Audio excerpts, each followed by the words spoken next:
बिस्मिल्लाहिर्रहमानिर्रहीम। अस्सलामु अलैकुम। अल्हम्दुलिल्लाह। आपका खैर मकदम है रोशनी का सफ़र में, एक ऐसा सफ़र जो अंधेरों से निकलकर हिदायत की तरफ ले जाता है। ये चैनल उन दिलों के लिए है जो हक की तलाश में हैं और उन आँखों के लिए जो आंसुओं में डूबकर रोशनी के तलबगार हैं।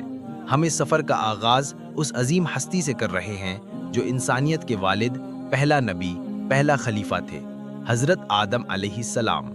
ये सीरीज़ हज़रत आदम अलैहिस्सलाम से शुरू होकर ख़ातमुन नबिय्यीन हज़रत मोहम्मद सल्लल्लाहु अलैहि वआलिहि वसल्लम तक तमाम अंबियाए किराम अलैहिमुस्सलाम की हयात मुबारका, दावत, कुर्बानियों और उम्मतों के हालात पर मुश्तमिल होगी, ताकि हम जान सकें कि हमारी असल क्या है, हमारा दीन क्या है और हमारी जिम्मेदारियां क्या हैं। तो आइए रोशनी के इस सफ़र का पहला कदम रखते हैं हज़रत आदम अलैहिस्सलाम की कहानी से। जब अल्लाह ताला ने तमाम जहानों